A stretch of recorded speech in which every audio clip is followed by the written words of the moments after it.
Welcome back to Between the Stripes League of Ireland Life Story series. I'm delighted today to be joined by former League of Ireland manager and a good player as well back in his day, John Gill. John, how are you keeping? Very good, Kieran. Thank you. Yeah, keeping well. I suppose it's been a while since you departed Dundalk, John. What have you been doing since then? Just watching a lot of football, Kieran, domestically and up north and over in the UK. European level football is a passion, so you never really lose interest in it. So I've been watching a lot of games, yeah, with interest. Look, I'm sure we'll be talking Dundalk later. You have a great story there, great association. But as ever, we'll go back to the very start. And as I said, you had a good playing career in the League of Ireland. But your first job was with Kilkenny City, I believe, as assistant. I know it was a short enough stint. You moved on fairly quickly. But was it always in your mind to get into coaching? No, that came about very funnily, Kieran. I was coaching a Leinster Senior League team called Whitehall Rangers at the time. It was in 2001, nearly 20 years ago. And I had just finished playing myself about a year beforehand. So I was working with a guy who used to be actually the ex-captain of the St. Francis team that got to the 1990 Cup final, Martin Kerr, very well-known guy in football circles in Dublin. I was Martin's assistant and coach, and got a phone call one day from Billy Walsh, who was Joe McGrath's assistant. Joe McGrath had just been sacked. Billy was asked to take over the team for the remainder. It was in the Premier Division. And he asked, would I mind if I looked after the Dublin-based players? Actually, a few very good players. You've got Robbie Brunton, God rest him.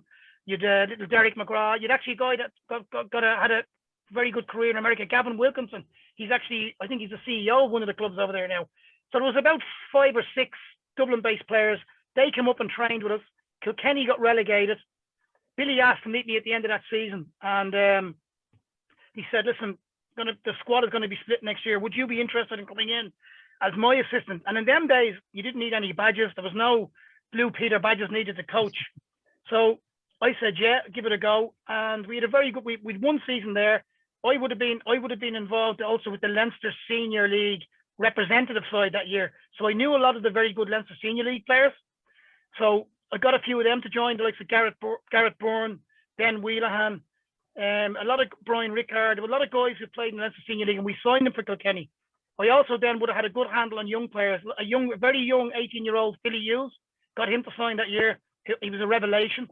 And we had a good season that year. We finished, I think we finished 4th, Kieran. But what happened was there was money problems at the end of the season. The players weren't paid, and I felt a duty of care to the players that I had got to join the club. I left with about 2 weeks to go of that season, because I just didn't feel it was right, players making the sacrifices, and they were getting paid very little anyway. So I left, and Dermot Keely then took over Kildare County in 2002. It was a new project, a startup project. It was exciting, and I went in there as Dermot's assistant. I think before we go any further, obviously, on behalf of myself, I've spoken to Dermot on this show before, and I just want to pass on condolences on his very sad loss. And obviously, you're close to Dermot as well, so we have to just keep that in mind as we're talking. But you mentioned it was a new project at Kildare. Did you have a relationship with Dermot before you went in, or how did that relationship form? I would have played from Kieran. I played for Dermot for a short period in Sligo. When he took over Sligo, I went down there on loan from Drogheda for a couple of months. So kind of knew of him, would have known of him. He rang me. I wouldn't have been bosom buddies with him, but he rang me at the end of that season. He had just gone from, Shells, Kieran. He'd only just left Shells, I think. And when he rang me, I met him, and it sounded it was a buoyant project. Like, it was exciting. Like Kildare County, we were going to play out in Newbridge. There seemed to be a lot of interest in the county. I mean, our first game we played, I think we 3,000 people at the game in Station Road. Like, it was a really exciting time. We got together. I took about 6 or 7 players that were with me in Kilkenny to Kildare. We signed a couple of very good experienced players, Gavin Dykes, John Ryan. And we had a really good season. We actually lost out in the playoffs that year in goal difference in the last minute. I think it was Cove scored a last minute equaliser, and they actually made the playoffs on goal difference. We finished 3rd that year in our first season. Great season. And what happened then was Ronan Seary rang me from Dublin City. But again, this is a good story. He rang me and I met him, and he'd gone through a few managers, and he said, "Listen, would you be interested in the job?" Now, at this stage, I'd only got 2 years experience as an assistant manager come coach. I remember speaking to Dermot about it. Dermot said, no, don't take it. Stay here. He said, you'll never make a manager. You're too nice. And I said, Dermot, what do you mean I'm too nice? He said, you're far too nice. I said, Dermot, do you know the reason I'm nice? I'm going around picking fellas up off the ground at the Eurofit, because Dermot would have been old school, great manager, but no black. There was no grey area with Dermot. It was black and white. Told you what he wanted, and if you didn't do what he wanted, you didn't play. But it would have been a very, very straight up, aggressive type of character. And I learned an awful lot from him. And he basically said, you'll never make a manager. I went to Dublin City that year, and I won the league in my first year. So we laughed about that after. We had some funny times over that one. Maybe he just didn't want to lose you. Well, I don't know about that, but listen, we've all got to move on. I enjoyed the time with Dublin City. It was a great time as well. And Ronan Searle was a great guy, a great character, a very good chairman. It went kind of, went all tits up for him in the end, and he lost. Could you see that coming even in your time there? Kieran, he was so ambitious. He was such a good chairman. Like he would go the extra mile. And I knew there was financial constraints, and he was trying to get. It was around the time, if you remember, Wimbledon were talking about coming into the Premier. Remember, it was around that time as well. But he was trying to work on the brand. The brand was a great brand, Dublin City, and our kit was nearly the same as the Dublin Gaelic football team. And he was trying to create a brand and a uniqueness. But the one thing you can't invent is supporters. And we didn't just have the support base. We got promoted, and I left after 16 games. I went out and signed a lot of very good young players. Killian Brennan, I got back from England, Gary O'Neill, Philly Hughes. We had a lot of very good young players. I got into the club, kind of went young, and I kind of complemented them with the likes of Dom Tierney, Jason Caldwell, Tony O'Connor, Wesley Bourne, ex-Longford Town, I got to sign, and Robbie Horgan was in goal. We had a good mixture of youth and experience, but it wasn't good enough. And I left in the second year. And the reason I left, I wasn't sacked. I knew that he needed investment. And at the time, if you remember, there was a guy called Bruce. He owned Gretna. Bruce, can't think of his name. Roddy, he would have been. And I actually recommended Roddy Collins for the job. I said, give Roddy the job. He might be able to bring this guy in with investment. That's what you need. Now, Rocky didn't want me to go, but I kind of fell on my own sword, because I knew that he had worked so hard to get the club into the Premier Division that you only get one shot at this. And if you didn't, we were only a couple of points adrift of Derry and Longford at the time. Alan Matthews was managing Longford. I think my last league game, we'd beaten Longford in Tolka Park. Gary O'Neill had scored 2 goals. And we were a point behind Longford, I think 2 points behind Derry after 16 games. And I knew that if we could get a bit of investment in and a little bit more experience, the team was capable of staying up. I left. And the rest is history after that. And look, it's nothing to do with you, obviously, but it's a shame that the first 3 clubs you were involved with as a coach, Kilkenny, Kildare and Dublin City, are no longer there. And you touched on it there. It's very hard in this sport, in football in particular, to create a team overnight and to try and build up a fan base then and a history and all of the rest, because it's probably one of the sports where you can't do that. Fans like history, they like tradition, and they're always a little bit suspicious when they see these new teams being formed, and probably a few of those clubs were probably a victim of that, I'd imagine. Yeah, and if you look at even the ground is still down in Kilkenny, smashing little ground down there, Kieran. The ground is magnificent. It really is. It's out in the Callan Road. Beautiful. I think it's still been used. It's still been used for schoolboy football and the likes, I think, isn't it? Which is good to see. Yeah, I called into it last year. I was down there in business, and I actually called in and climbed over the fence and got in, and it was just nice to see it. And what a ground! It's something actually I'd love to see the FAI probably redevelop it or do something with it, because. And I still think, under the right circumstances, I feel we should still have a club from Kilkenny. You know what I mean? I think there's a catchment area that you could, with the right resources behind it, there's a ground there, create another club. But you're right, I'm the common denominator. My name should be Lucky, maybe. On to Longford Town then, and they were really in the doldrums back then. They were bottom of the first division when you took over. I'd imagine there wasn't a lot of money flowing around at loan either. So a very difficult start to your management career. You didn't have anything handed to you. No, I was on holidays away with my wife and 2 kids at the start. And I got a phone call away, and I think they just sacked Stephen Kelly, and they were bottom of the league, and they asked me would I be interested. I came back and I met them, and I said, yeah, I'll do it at the end of the season. And we actually had a couple of good results. We drew with Sligo twice, who won the league that year under Sean Connor. And the problem down there was, and it's the first time I had encountered it, was you'd a split squad. You'd half the squad in Dublin, and you'd have the squad in Athlone. And what I tried to do was, they were training separately, Kieran. That was like through 2 divides. I'll never get my first game. I went down to watch them. They were playing Dundalk, ironically. Jim Gannon was managing Dundalk. I went in and had a look at the game. They were beaten 2-1. Went into the dressing room after the game, and I said, right, lads, I was introduced, and I said, we're going to train in Dublin this Sunday morning. And the following Sunday, what we'll do, we'll come to Dublin. The Dublin contingent will come down to Athlone. So we kind of all agreed this. I went home. I got a phone call from the chairman on the Saturday telling me that there was a little bit of a mutiny in the camp, that the Athlone lads were refusing to travel up. And I said, okay, tell the lads I'll meet them in Mells Park, because that's where we were playing at the time. I'll see them there at 10 o'clock in the morning. I let my assistant, Jerry Scully, take the Dublin lads, and I went down there. Went into the dressing room, and I said, right, lads, what's the problem here? Why don't we want to train together? We're a team. Why not? I told you we'd be going to Dublin this week. We'll come down next week. They weren't really having it. I said, well, there's going to be more change, because I'm going to get a training facility in Mullingar, and we're all going to be training in Mullingar. And there was mutiny over that. So a couple of people left, and no problem with that. And we still ended up finishing bottom, but we made it. We were adrift by quite a bit. We made up a few points, and our performances were better. We ended up training in Mullingar Town's ground in Dalton Park. We trained there twice a week, and it was a little bit better. And I got a bit of stick that season when I left. And the funny thing was, I actually submitted a report to Athlone of what I wanted to do the following year. I actually done an actual written report out of what I wanted to do, who I wanted to sign. It was like a pathway of where I saw the club going. And I heard nothing for 3 weeks. Literally heard nothing for 3 weeks. In the meantime, Dundalk got in touch with me. This was in 2006. And when I met Dundalk, I basically gave them the same report, and they obviously liked what they saw, and I took the job. And then when I took the job, funny enough, I got a phone call, asked me what was going on. I said, listen, I'd heard from nobody in 3 weeks.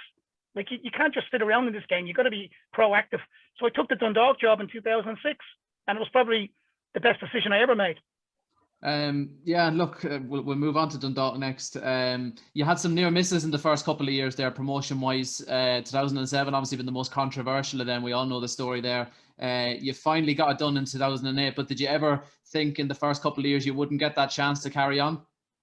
Well, it was 2006 was the controversial, Kieran, would you believe? Sorry, that was the 2006, year that was the year we finished a point behind Rovers on the last weekend of the season, and we beat Waterford in the playoff, if you remember. We beat them in the two-legged playoff, and they made us play 3 games in 6 days. What happened was we had to play Finn Harps on a Saturday, actually, and the game was called off because of the weather. They made us play it on the Sunday in atrocious conditions up in Finn Park. We needed to win the game.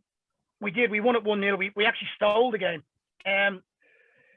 which meant that we had a playoff game against Waterford on the Tuesday in Oriel, and then the following Friday down in the RSC.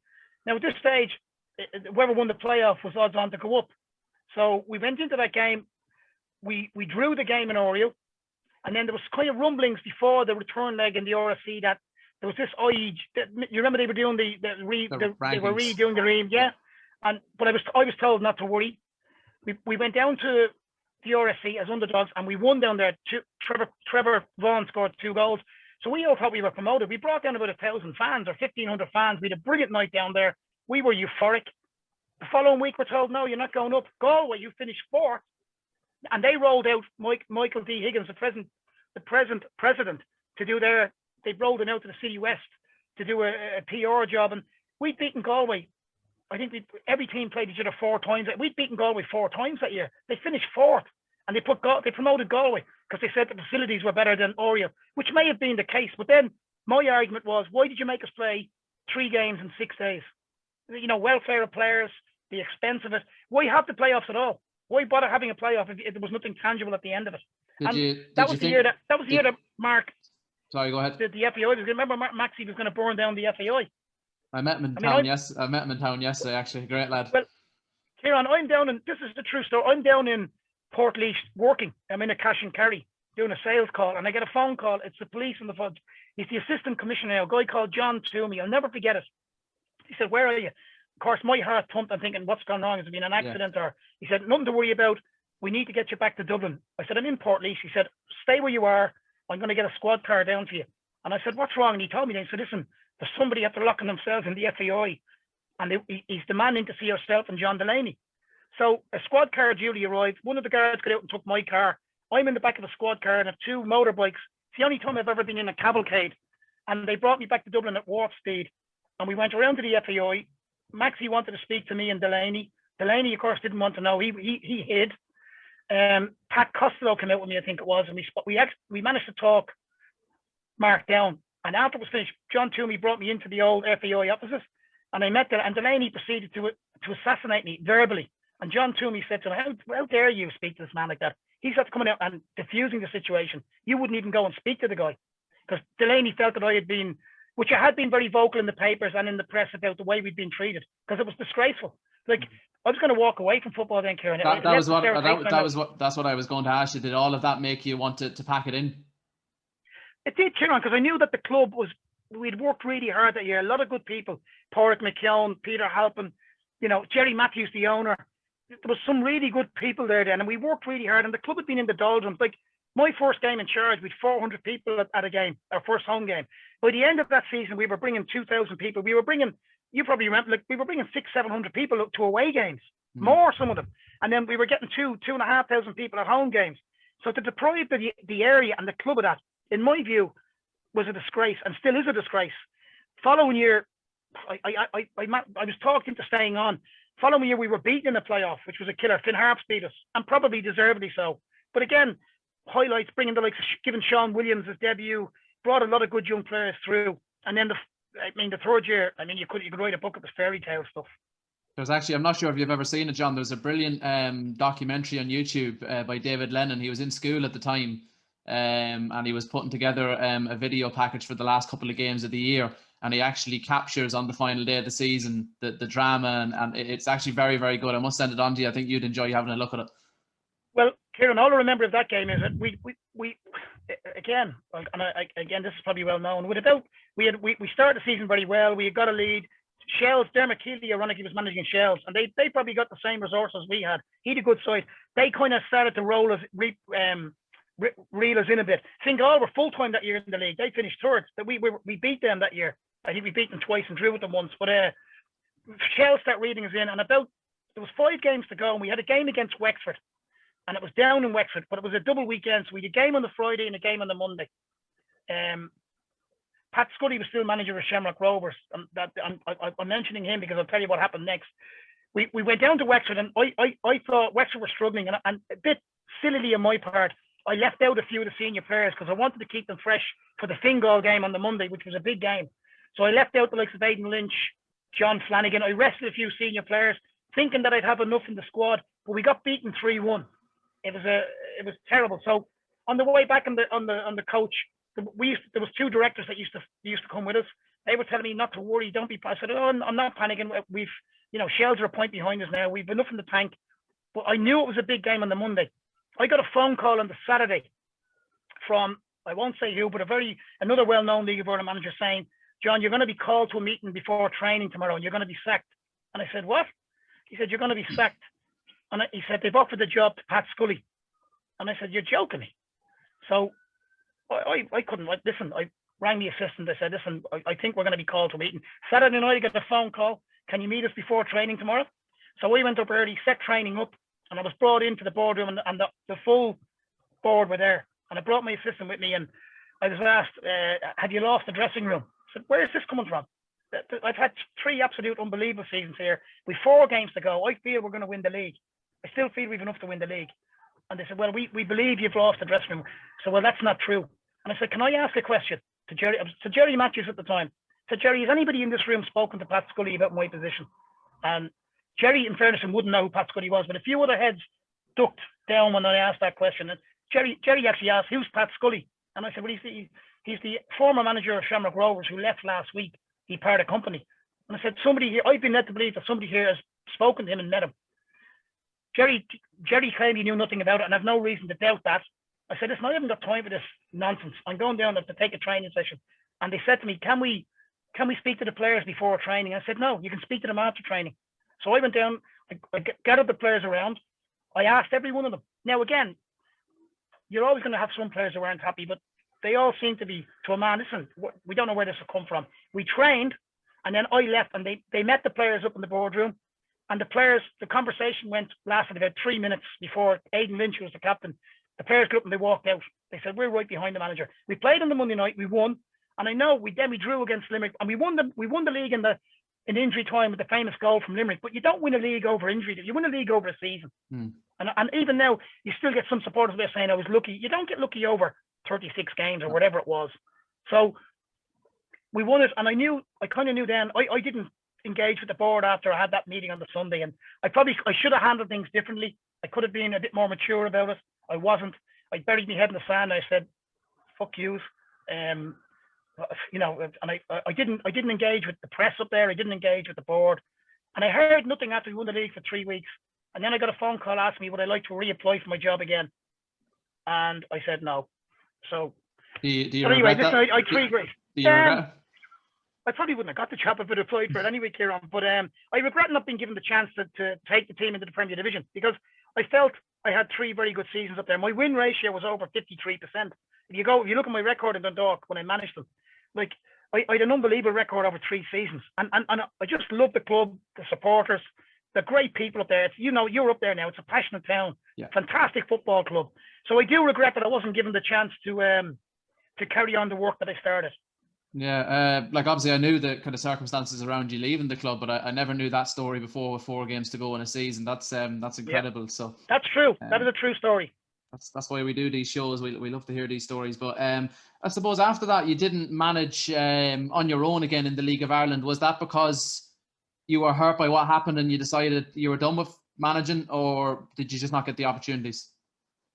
I didn't get the opportunities really. I think maybe people looked at me as, I don't know, damaged goods, or I don't know. You know what, Kieran?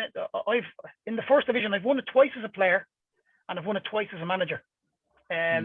Not many people can say that, and I've won a playoff in it. I've 6 first division medals.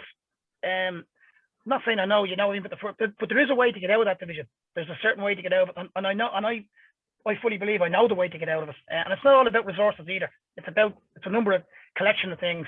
I didn't get a chance, but I got a chance to work with other people. Pete Mann, I worked with Pete for 2 years in St. Pat's, where we had a great 2 years, had a great European run. And again, he was treated very harshly at the end as well. After us having a great run, he was let go because, I don't know if you remember, we backed the players. There was nearly going to be a player strike before a European game.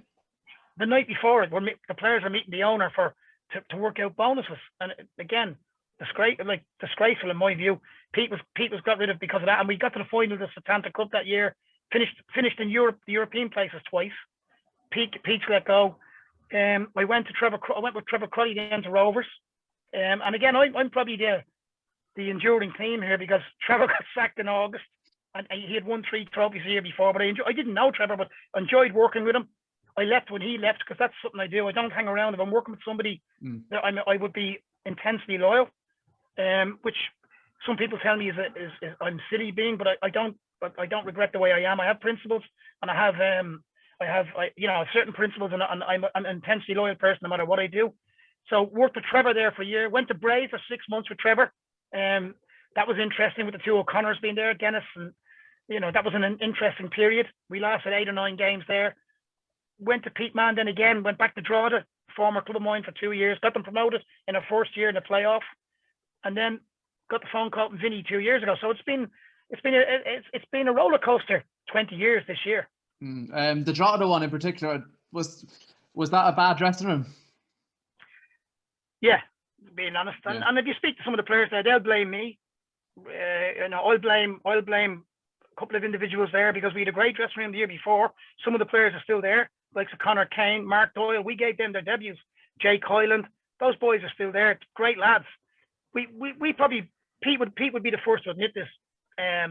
Probably made mistakes in recruitment. That's being honest. We didn't have much money. Like, it goes to show, it's not about money to get out of the first division, but you do need a certain level of it to compete in the Premier Division. We made a couple of calls that we shouldn't have made, and it infected the dressing room in my view. And it didn't end well there. But listen, that's football. Because that's the question I always ask managers when it's transfer time. Especially clubs like Longford Town, for example, wouldn't have the biggest budget in the world, so they have to be very selective about who they go out and get. And especially in these COVID times now, maybe you're not able to get out and watch certain players a lot of the time. You have to go off videos or whatever. How important is it? You're looking at their character as much as their ability. Well, I admire the job Dara's done. He's done an unbelievable job, because you've got to take into account what happened when Neil Fenn left. Like, in fairness to Dara stayed on, and brought and the club, in fairness to them, stood by continuity. Dara's been very clever. I've watched Longford a lot. The one thing they've got in abundance is team spirit. Now, that will be tested, Kieran, in the next season, throughout the season, because nobody likes losing football matches. But even watching them last Monday, the spirit they showed, and I also admire Dara. He does his homework. Young Aaron Robinson, I've known about Aaron Robinson the last 3 or 4 years with Bluebell. And he's not young. Darren Craven has gone. Another guy who would have played in that Leinster Senior League side has gone to Bray. There are some really good players in the Leinster Senior League. Dara has been able to tap into that because he's had to tap into it because he wouldn't have the money to go out, the finances to go and sign probably, marquee signings. And sometimes, as what happened to us in Drogheda, when you go for marquee signings, they don't always work out because sometimes marquee signings haven't got the stomach for a fight. In fairness to Dara, I think looking at Longford, they're prepared to roll up the sleeves and battle, and they play for each other, and it's a great quality to have. Now, will that alone keep you up? Probably not, maybe not, but it gives you a chance. I have to say, Robinson looks a really good player. But look, you've kind of touched on this story before with us, but you're on the beach in Spain, I think it was at the time. You get a phone call out of the blue. It's Vinny Perth.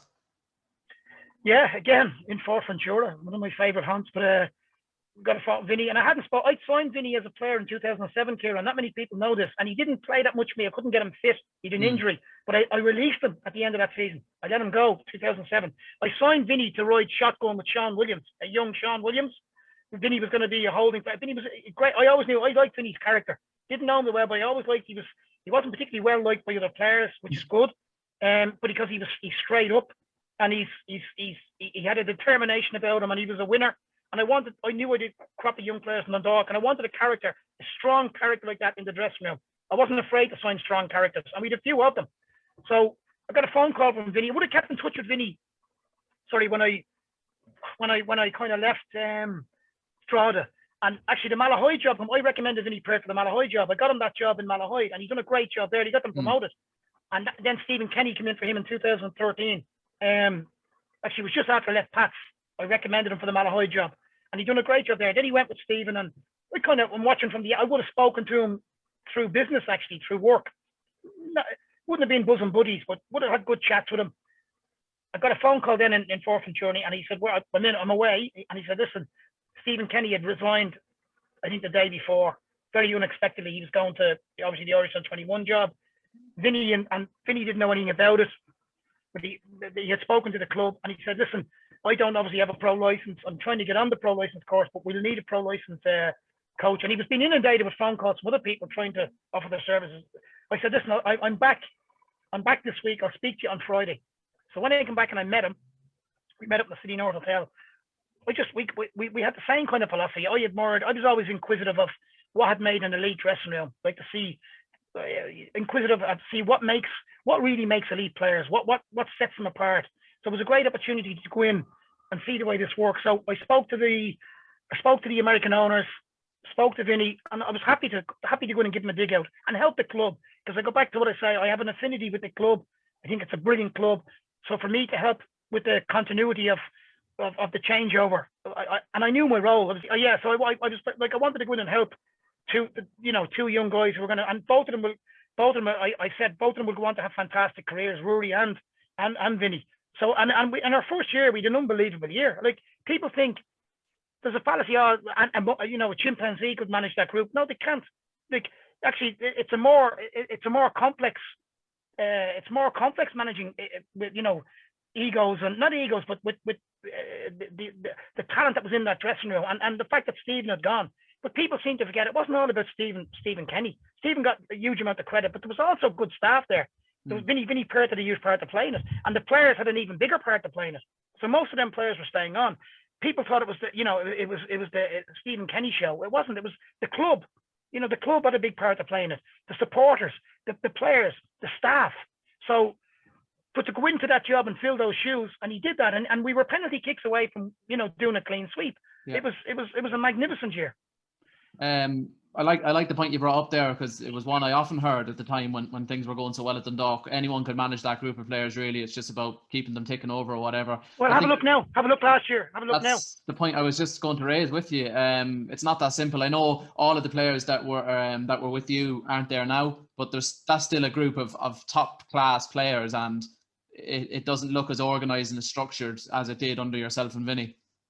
Yeah, listen, obviously there was players there who weren't happy because they weren't getting as much game time as they would have liked, and you get a few disgruntled individuals. And actually, that's what annoyed me with one particular journalist. There was a story carried on after Vinny left, about how dressing room unrest and this and that.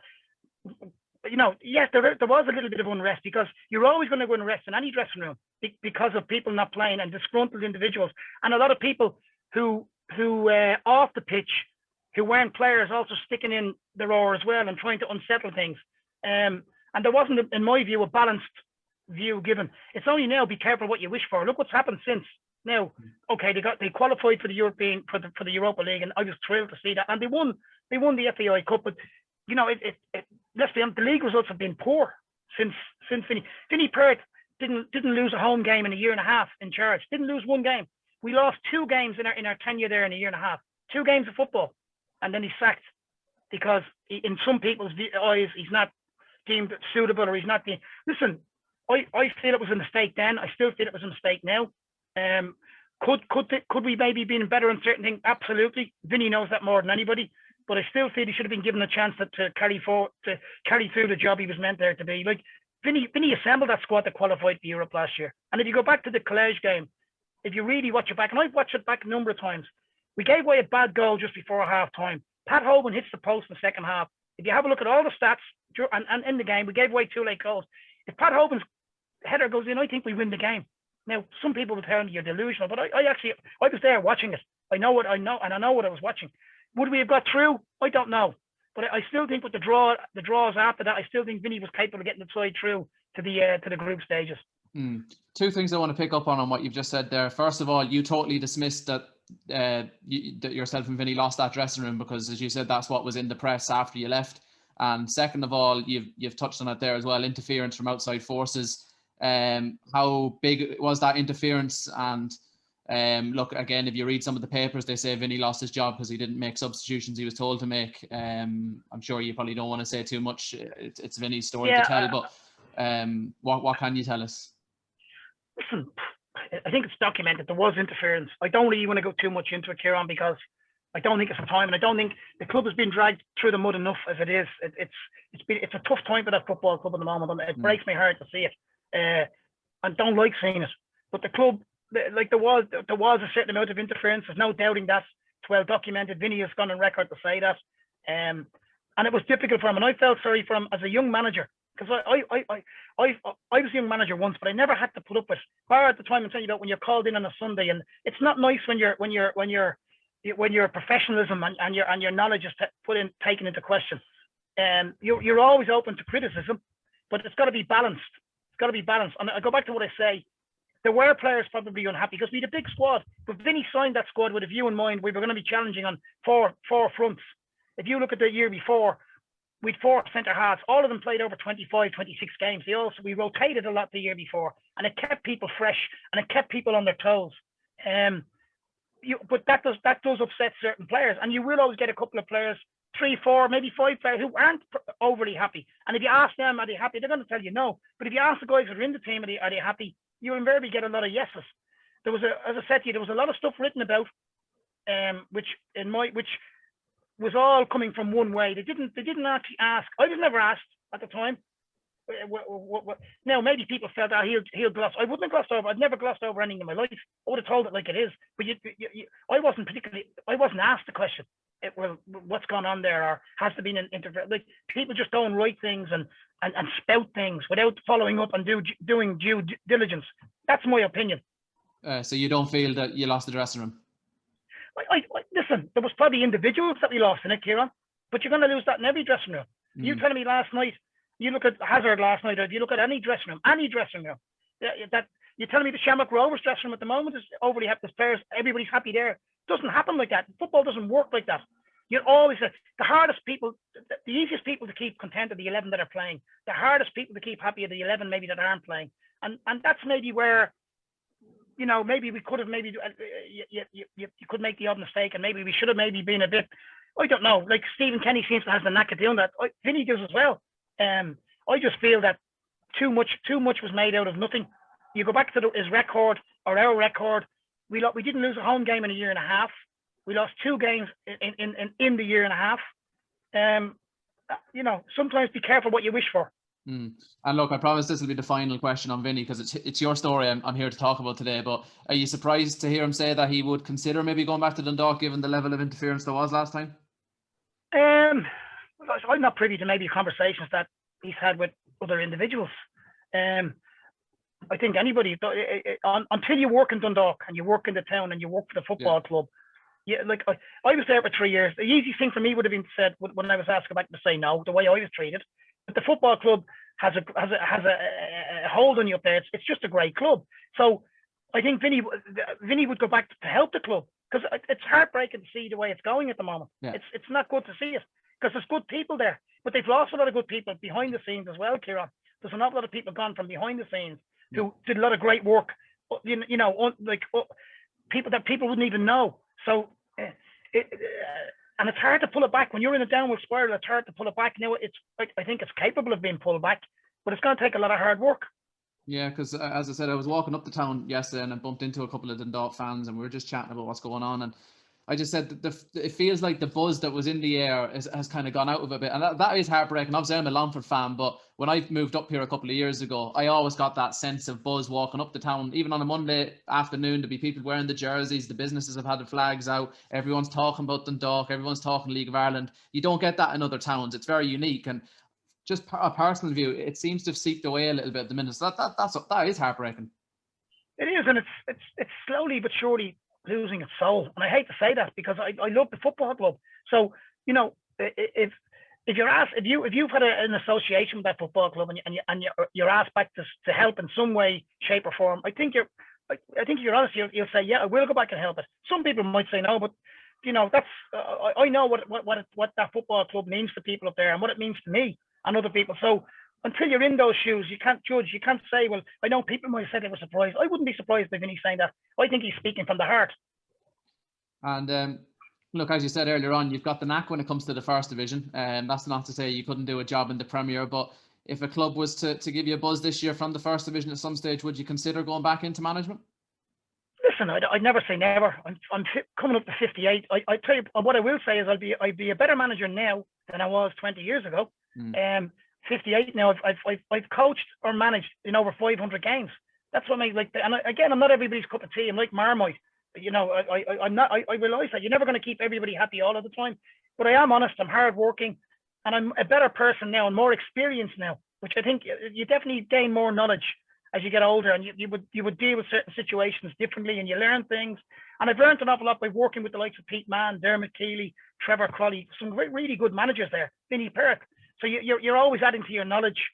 So I'd never say never. But listen, that's not for me to decide. And you mentioned earlier as well, when you started out in coaching, there was no badges back in the day. I know you obviously have a pro license now. When you did those courses, did you feel that they actually improved you as a coach or a manager? Did you pick up stuff, or do you think there's too much emphasis put on them? Would you like to see maybe a scaling back on the requirements for coaching badges?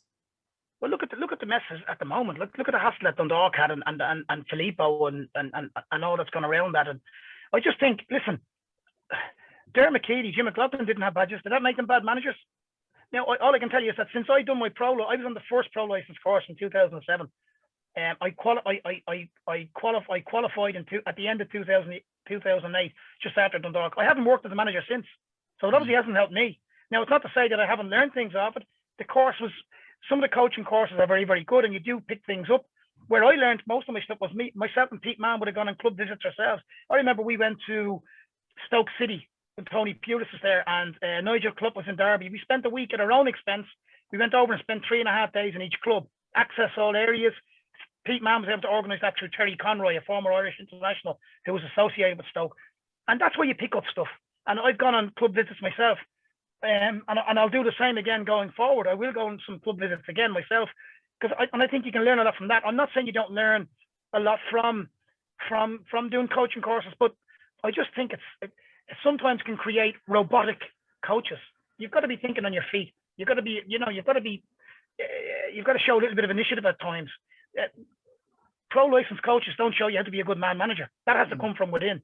I've seen some pro license coaches set up from in games, and they're set up from set pieces, giving away goal after goal after goal after goal. Like, that you've got to have a certain amount of football knowledge and a passion for it. As I say, I don't think it's all bad. I think you can learn. I think you can learn a certain amount from them, but I don't think it defines you, or it will define whether you're going to be a good manager or not.